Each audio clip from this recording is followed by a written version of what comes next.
All right, you all wanted to know, would James Stewart do it? Yeah, he did it. He did it, and you know what? He liked it. I think you liked doing the show. I liked it. I had fun. I mean, it makes it easier being with this guy. This guy never stops. He's like energizing Jason. That's what I'm gonna start calling him. Yeah, I like it. He just never stops. You know, he was eating and all that, but it was fun. We had a good day. Racing helped for sure. Wasn't falling asleep over here. No, but I was a little bit at one point. Don't reveal that. Yeah, all right. We team now. So. Yeah, you picked it up when I was tired. I tried to pick you up. Yeah, falling on us, but man, it was fun. It was great. All right, people are pumped to have you back. Awesome to work with you at Coal Beach. We'll have some BTS, some behind the scenes. Yeah, behind the scenes of his whole day and his first time in the booth. Okay, on the Bubba's World. Coal Beach, by the way, in case you Coal don't know. Beach. What's your last name? What's your last name? Yeah, he finally learned it. A couple months later, he got it. You had to earn the last name. Yeah, I did. All right, we're going home. I'm going to give you some coverage. Wow, that sun is insane right there. Going up to heaven right now. So yes, as James mentioned, the racing was unbelievable today, and but the one thing I think we didn't have on the bingo card was that other guys were going to beat Tomac and Sexton. They each had. We'll have post-race analysis. Thanks, James. Good to see you. All right. I think the one thing that people did not expect is that the way they had dominated motos. I mean, they were winning by 30 seconds a couple of races ago. That other guys were going to get up there and be able to beat them, but that's exactly what ended up happening. Especially. Sexton went down twice in the first moto. Obviously, it's going to be hard to come through. James gave us the analysis. Tomac, who is not normally a first lap, first moto guy, was a first lap, first moto guy. He was absolutely hell-bent on resetting what we had seen at Unadilla and showing everybody that he could go fast instantly. So he blew by Sexton on the first lap of the first moto, and James' analysis, don't blame me, don't at me, I'm talking to the fastest man on the planet here. He thinks that kind of unsettled Sexton. Sexton's like, I gotta wick it up and get him back. And Sexton ends up going over the bars. And then because he's in the back of the pack, another rider crashes, he goes over the bars again.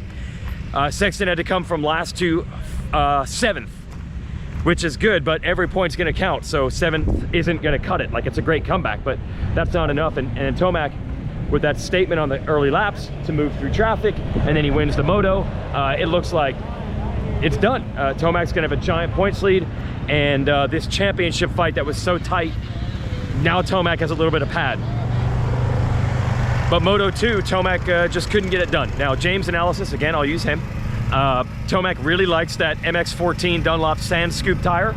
That's what he's comfortable riding on, because that's what he uses at home. But we believe it wasn't working for him as the track was drier, slicker, and harder in the final moto. And the typical beast mode Tomac charge did not materialize. He ends up finishing 5th. Sexton wins, even though he crashed again. And somehow they ended up only 2 points different today, with a 5-1 and a 1-7. And Tomac has the points lead, but it's down to only 1 point. You know, Sexton was penalized 1 point for jumping where the lights were flashing at Colorado. People don't even, yes, that's right. People don't even want to think about that being a factor in his championship, but every point is literally counting right now. But what was interesting is, you know, we thought that maybe Sexton and Tomac could go 1-2 no matter what happens. And we learned today that's not the case, because we have an unusually deep, motivated, determined 450 field. A lot of times you see 450 guys that are out injured, or they're mailing it in at the end of the year. Jason Anderson taking the win today. It's the Weege. Yeah, that's right, guys. Put us on the show. Yeah, you're in. You made it, guys. Yeah. They're waiting for their Honda autographs, clearly. That's right.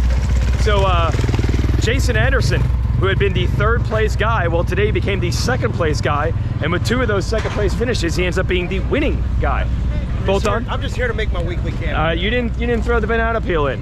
That's like 3 consecutive races that Jared Bolton made it on the show. That is our GNCC sweep guy, our helps out at the riders meeting for motocross. When you work for MX Sports, you work a lot. So Jason Anderson's 2-2 makes him #1. So he went from a 3rd place guy to a 2nd place guy, and that, what's up, gang? And that ended up equaling a race win, which is big for him, because I made the mistake a couple weeks ago of saying, like, man, that first win that Anderson got back at Hangtown, that feels like ages ago. Good thing he got that win, because it's probably not going to happen for the rest of the year, because Tomac and Sexton are so good, and then Anderson immediately wins with the 2-2. And another, it's not just him, but Dungy rode great today, and Ken Roxon really bounced back today as well. So that's several. Best pro race show ever. Yeah, you guys ready for it? You gonna come over to Twisted Tea with us a little bit? There we go. We're gonna. All right, it is. We're getting the fans back at the best show ever. This is the Weege show right here. Thanks everybody. Just looking for riders. Anyone around to talk about? Talk to. I'm gonna look for some guys. Anderson again, that win, that was big. But between Plessiger and Craig, Friend has crashed out of Moto 2, but he was good in Moto 1.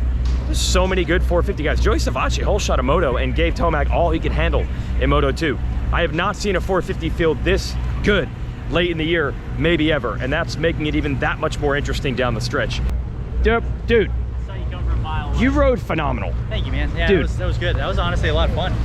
I mean, I have never seen a 450 class this late in the year with this many guys going for it, and like, you guys are like not mailing it in. You guys are motivated. Well, especially for me, I got a lot on the line. Yeah, I mean, yeah. Not really, because... Well, you want to prove yourself. I want to prove myself, and I want to make the most of the opportunity. So, yeah, absolutely. I mean, there's a lot on the line for me. I want to continue to put the work in and let these guys at Cowie know, like, hey, like, you know, I appreciate the opportunity, and, you know, I want to make them proud, as well as myself. But, yeah, I mean, to be honest, like, I came back, like, pulling off the track, I had a smile on my face. So all right, that was all right. fun. Yes. You know? So, obviously, it was hard, and the grind was real. It was a hot one today, but I genuinely had a lot of fun. Yeah, at one point, you were in 6th place, and you were 6.5 seconds off the lead. Yeah. There were 6 of you guys, 6.5 seconds. I tell you, even the last lap, going by the mechanics area, like coming around 4th checker flag, it was 3rd, 4th, 5th, and I swear we were just nose to tail all the way. Yes. And it was like, so, I mean, like I said, it was really fun. Yeah. And what do you think that was? Anything you could point to? I mean, you can't speak for the other 5 guys, but why you guys were close or why you felt good today, do you know?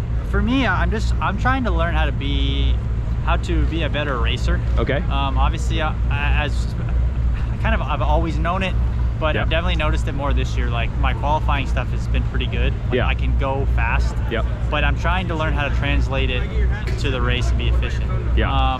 And like first practice, second practice was a perfect example. First practice, I didn't even feel like I went that fast. Yeah. Like, I was just very light on the bike, gentle on the throttle, wasn't sticking my corners.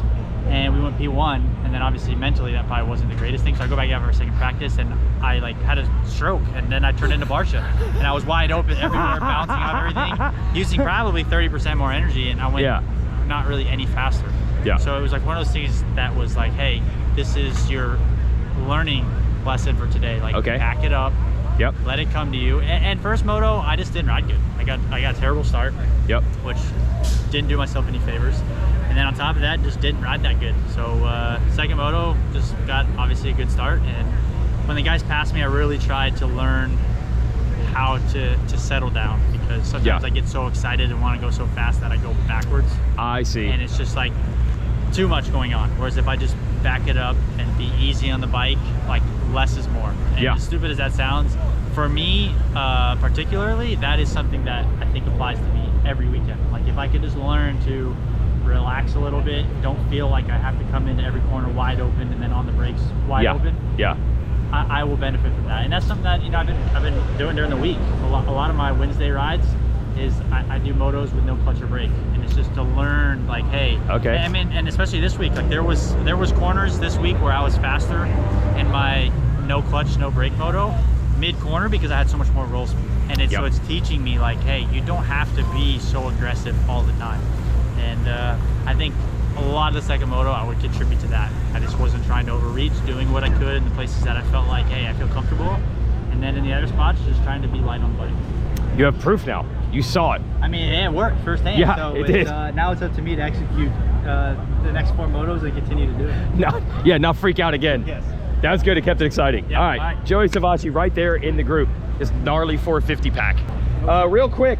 So can we say the name of the Instagram? Moto X. Blocks Moto X. I'm not using the LEGO at all, but the Instagram account that's very popular for making really cool things of riders. You gave James Stewart a sick 259 Cowie bike today. One of one. You gave it away. I gave it away. I had to. Once in a lifetime. Nobody ever gives James stuff. Everybody takes. Yep. So good for you. And then you made one of this is the Weege show right here. Well, here, grab my kid. We'll talk about him in a minute. This is the Minneapolis Weege Show recreation, me interviewing Jet Lawrence from Minneapolis. I got the flannel, and Jet had his wool cap because it was 20 degrees out. And then you made one for my kid.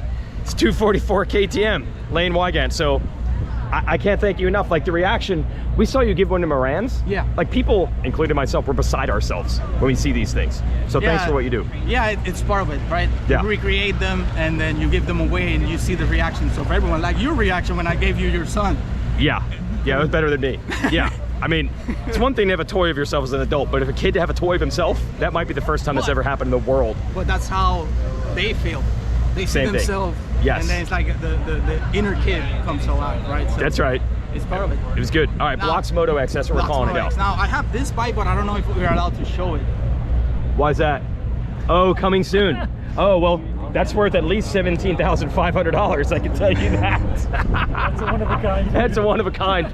People want to get their hands on that number 38 one. Man of the people. All right, we've changed it up here for the second half of the Weege Show, all brought to you by DID Chains. What drives you? They've been building championships since 1933 with their chains and also their DID Dirt Star rims. We're hanging out with the people. This is the campground. You don't often see this. This is the campground where the amateur racers hang out at Bud's. Kind of reminds me, oh, I can see the racetrack all the way over there by those KTM banners. It's my buddy Nash from Jersey. Yeah! Yeah, Nash. Dude, So living it, buddy. We're gonna hang out with Nash. We're gonna get a little tour of the campground. The Is this people. the place? This is the compound. Okay, it's compound. We're going into the compound. We'll wrap up today's show. Nash, Yes. did you have Sexton and Tomac getting beat by other riders on the bingo card today? Absolutely not. Anybody No. said they did, they're liar pants on fire. No. Absolutely not. No way. Dude. No, and dude, they hung tough. Like Tomac threw everything he had at Ryan Dungey, and he could not get Ryan Dungey. Look, I don't want to be redundant if it's already been said. The story of the day was Dunge. You think so? Dude, We're going Dunge. Dunge holding Tomac up. He did. Every time he came down that ski slope, that Yes. triple downhill, Yeah. I heard the Star Racing Yamaha. Boop. Yep, the Yamaha. That air, Yep. you can hear that bike coming. Yeah. Dunge was like, I'm not fazed by this. It was on. It's incredible. Yes, It was- and both motos ended with Dunge and Roxon down to about a second. Dunge trying to get Roxon in Moto 1, trying to get him in Moto 2. Classic duel. Classic Roxon Dunge. How do you, I mean, there's a lot of stories. Mhm. To me, for me personally, Yeah. Dunge blew me away. There it is. It's the kids. Yeah, the kids are here. They build pit Yeah. bike tracks back here. I don't know if they're allowed to, but we do it. Listen, it's all speculation. Would you like to tour? Would you like to? Yeah, let's just, can we cruise around a little bit? We're gonna go for the people. So we're gonna cruise around, we're gonna show you the campground, and we're gonna talk. So your story of the day was Dunge. For me, if, Yes. I mean, there's a lot going on, and it was Unbelievable. awesome racing to say Yes. the least. Sexton, first of all, having picking himself, dusting himself off, Mhm. grinding a Stewart, not a full Oh, Stewart-esque okay, but charge, yes. but along the lines of the spirit Yep. of Bud's Creek when Stu did what Stu does. Yep. And to me, Sexton, it was a hard-fought day, but you could see the second moto when it ended, and the fist pump and the Yes, elation. I got it back. I The got it elation. back. I'm right. Yes. I'm okay. So- Now we had the great James Stewart in the TV booth, and James even said, leaving this race, he feels like there's actually more momentum for Sexton than for Tomac, which seems impossible, Nash, because Sexton gave up 14 points in the first moto. I know. But it flipped. It was incredible. Yeah. And to watch, it was like sand slipping through the fingers It was. of Sexton, but It still. was. Hey, the people. Yeah. WPS rep. Oh, WPS rep. J-Bot, J-Bot, what's up? You're on the Weege Show. get on down here. Yeah. Oh, we got some more people to talk to. Dude, it's the people. J-Bot? It's J-Bot. Jeff Botsford, WPS rep. J-Bot, we are, Nash is giving me the tour. The fans don't see this. Only the Weege Show covers the back end of the pit. This is This Yes. is where it all happens. So we got a pit bike track building Oh, up over here. 100%. All right, we're gonna go check it out. I don't want to get the kids in trouble, but we're gonna show the pit bike track that doesn't exist. Exactly. Yeah, There's we're no gonna show pit it. bikes at Bud's Creek. It says so right on the It says flyer. right on the flyer. Yeah, no pit bikes. Hey, Fly Racing, best gear out there. I'm really, best gear out there, bro. Thank We'll you. sponsor anyone. Thank you. I endorse the product, I do. There you go. Hey, we got a Alright. fan here. We got more fans. They can flock into the minivan. They know we'll what's be up. back. We'll be back. Yeah, I got full respect for the minivan. I rock one. All right, you ready? Yep. We'll be back. We'll be right back. We're doing laps. Here we go. Here we go. And then I'll tell you this, because Jet Lawrence is Jet Lawrence. Okay, he gets a horrible start in the second moto, and congrats to our man Jason Thomas, who pointed out that there were riders with scoop tires on both ends of him, and they immediately pulled him out of the gate, boxed him in. He was 39th going to the first turn. Here's what Jet Lawrence does, Nash, are you ready? He goes, hey, I know who's in the booth today in TV, meaning Stewart. I hope you're proud. I couldn't go last It's to a Stu first, theme. but It's I a went Stu theme all the 39th way to around. third. How good is that? He remembered, and he's like, I threw in a scrub on the jump for you in the last lap, James. And James could not react. It made him so emotional. He was so touched by that. You would think James Stewart is invincible. He's done it all. He's seen it all. Nothing could get to him. But it really touched him that Jet Lawrence was trying to give a Stu tribute in the final moto. I can't. First of all, to have Stu, and I heard did a phenomenal job. He was great. He was great. I mean, but it's something about this venue All right. It's the venue that embodies the comeback, the push, the drive. It's that last run in the series, the last third. Yep. I had a couple fans saying that. And mixes it up. Right here. You got. Oh, here we go. We got kids going nuts here. Here comes the show. Here comes the show right here. Look, they're lining up for motos, I think, right now down there. It's a bike show, kids. It's a bike show. There we go. They're just cruising around the camp, everybody. Anyway, thanks for DID for backing our show. Jet Lawrence is fine. RJ Hampshire wins the 250 class. It's been a year-long process to get that bike where he wanted it. We had a preseason 250 press conference, I think, in December, and RJ was saying, like, I am not comfortable on this new motorcycle. We're working on it, and it's taken from December through almost September for RJ to get that bike dialed in. But you know RJ Nash. Yes. The guy will not cheat you for effort. He will keep digging. He had the hammer and the grinder and the power tools. He was working methodically as that race unfolded, and it was awesome to watch as he does. His burst speed, dare I say bag it? Dare I say bag it? I like that. I like that. Yes. I mean, it really is watching like a video game, and he hits the turbo boost button. Yes. But sometimes you dance back, with the devil. backfire. You do. You dance with the devil, you get burned. But nevertheless, it was still overall, and RJ needs it, and they're so mental. They're gods. Yes. They're all gods. They are. And that's what we love, and that's what the fans love, is the fact that they're so gifted. There, guys. Get it, buddy. Yeah, boys. Oh, unicycling it. Yes, that is impressive. And that's my machine right there. I wanted a Yamaha Blaster so bad when I was 14 years old, and my dad would not allow me to get one. Man, that's sweet. I would love to rip it. Air-cooled beast right Yeah, the old 200 two-stroke. Hey, whose Blaster is that? Mine. Is it badass? No, it's not mine. It's my buddy. Oh, I wanted one bad 20 years ago. Sweet ride. I'm into it. Either Blaster way, rolls. Yeah. IT200. Somebody had things. Look at the It's guy. not The motor. guy dropped the seat. He's dragging. Oh no! Oh no! Dude, oh! legend with the beer. Yes. All right, high five us on that. That was sweet. Hey, you know who is a unicycle enthusiast? Is Eli Tomac. No joke. Are you surprised? I am. I did not know, but at the same time, it doesn't. It's Eli Tomac, bro. Dude, It's Eli Tomac. Yep. You know, John probably does it gnarlier than anybody. Oh yeah, he probably rides up hills, down hills, no brakes, and still handles it. He probably does downhill jumps. We're gonna go through. This is the highfalutin section. Oh, okay. This is the Beverly Hills of Budds Creek. Budds Creek. This is All right. Beverly Hills because we want to show you all angles. Yep. This is the last part of our tour. We got Chad Reed here in the 2-2. Weed show. Weed show, everybody. Yeah. Yes.